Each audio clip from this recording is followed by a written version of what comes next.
আজ ছিল রবিবার। এই যে রূপসা আসবে আমি কিছুই জানতাম না। না, জেনেছিলাম ওই বিকালের দিকে আর কি, যখন ওকে আনতে যাবে ঠিক তখন। এটা ছিল সারপ্রাইজ, বাবুর দিক দিয়েও আমার দিক দিয়েও। কারণ বাবুকে বলা হলো যে ঘরে তোমার জন্য কিছু ওয়েট করছে, সারপ্রাইজ গিফট। ও দৌড়ে এসে দিদিকে দেখতে পেয়ে তো ভীষণ খুশি, দেখতেই পাচ্ছ দুজনের মধ্যে ভীষণ ভাব। এই যে রূপসা এসছে, ওর কিন্তু মা বাবা কেউই আসেনি, ওর মেসো গিয়েই নিয়ে এসছে। আর রূপসা হচ্ছে আমার বোনের মেয়ে। তো ওর স্কুলে সামার ভ্যাকেশন চলছিল, তো সেই কারণে ও বেড়াতে এসেছিল আমাদের বাড়িতে। এই নিয়ে সেকেন্ড টাইম হলো যে ও একা একা এসছে। আগে একবার এসেছিল, সেবার ওর মা বাবা কেউই আসেনি, তখন দু রাত থেকে চলে গেছিল। তো আজকে এই যে রবিবার এসছে, আসার পর থেকে তো খেলায় ব্যস্ত দুজনেই। আর একটা খুব ভালো জিনিস হয়েছে রূপসা আসাতে, কি ও যখন একা একা খেতে শিখেছে, তাই দেখে এখন বাবুও বলে যে আমাকেও একা ভাত দাও, আমিও নিজে হাতে খাবো। তো এটা খুব ভালো হয়েছিল যে দু ভাই বোনকে ভাত মাখিয়ে দিতাম, কিন্তু মুখ দিয়ে বললেও খেত না পুরোটা, লাস্টে আমাকে খাইয়ে দিতে হতো। তো যাই হোক, ওদের এ দেখো দেখতে দেখতে কিন্তু দুটো দিন, তিনটে দিন, হ্যাঁ তিনটে দিন পার হয়েও গেল। তো আজকে হচ্ছে বুধবার, রূপসা বাড়ি চলে যাবে। আর রূপসা কিন্তু আম মাখা খেতে ভীষণ ভালোবাসে। এই জন্য মামা বাড়িতে যাওয়ার আগে মানে ওর দিদুনকে ফোন করে বলতো যে আমার জন্য আম রেডি করে রেখো। তো সেই রকমই রাখতো, আর মা প্রতিদিন দুপুরবেলা একটা করে আম মাখিয়ে দিত।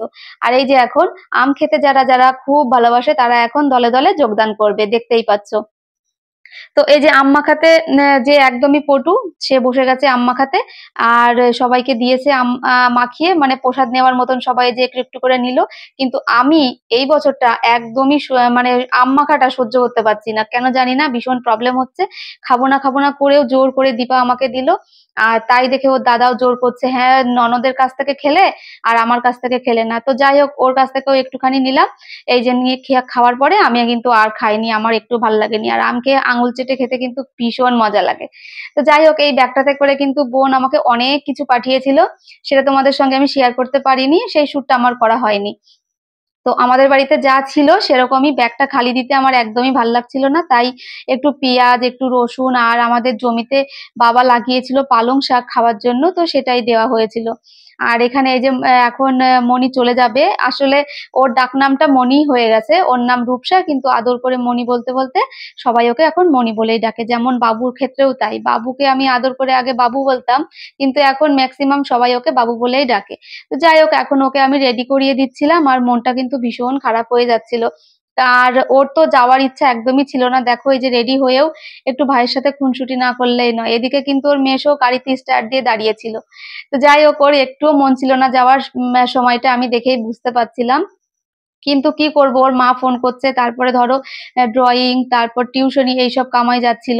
এই যে আমার ছেলেটা, ওকে একটুও স্থির থাকতে দেয় না দিদিকে, সারাক্ষণ ওকে মানে বিরক্ত করে নিয়ে বেড়ায়। তো যাই হোক, দিদি বলে কিনা এই কারণেই ও সবসময় সহ্য করে ভাইকে, সারাক্ষণ চোখে চোখে রাখে ভাই টয়লেট করার পরে জল খেলো কিনা, প্যান্ট জামাটা ঠিক করে পরলো কিনা, হাত মুখ ধুলো কিনা, সব সময় খেয়াল রাখে। সত্যি ভীষণ কষ্ট হচ্ছে মনির জন্য।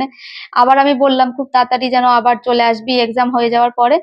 তো এই যে চলে যাচ্ছে এখন। আর বাবু কিন্তু খেলার ছলে কিচ্ছু বুঝতে পারছিল না, ও বেশ এনজয় করে টাটা করলো, এই যে বেরিয়েও গেল।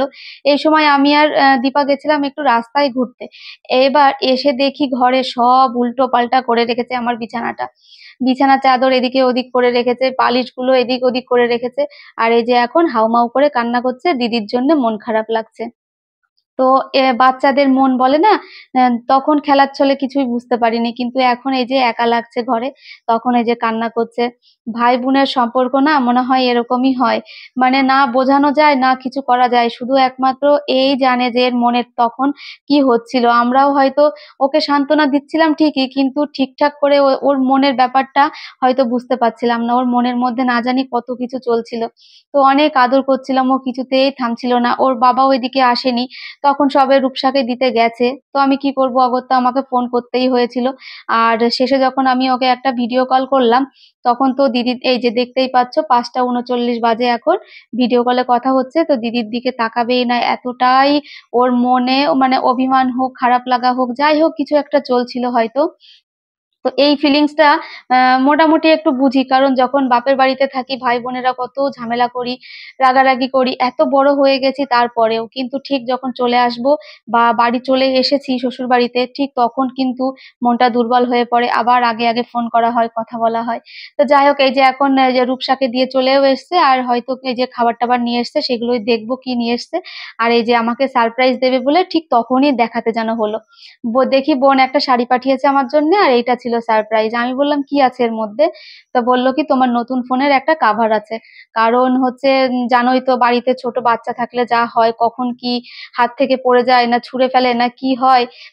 সেই কারণে হচ্ছে কাভারটা গ্লাস মানে ফোনের গ্লাস কাভারটা আর কি না লাগালেই নয়। আর এখানে এনেছিল মোমো, যেটা কিনা আমার ভীষণ প্রিয়। এই ধরো লকডাউন ছিল তখন থেকে আমি এটা খাওয়া শিখেছি, আর এখনো বিরিয়ানিটা অতটা ভালো খাওয়া শিখিনি আর কি। বাবা তো বাড়িতে ছিল না, তাই আমরাই খাচ্ছিলাম এখানে, আর মা যেহেতু চিকেনের কোনো কিছুই খায় না তাই আমাদেরকে খেতে হচ্ছিল। Thank you. তো আমরা এদিকে খাওয়া দাওয়া করে নিই, তোমরাও রাতের খাবারটা কমপ্লিট করে নাও, আবার তোমাদের সঙ্গে দেখা হবে পরের একটা ভিডিওতে।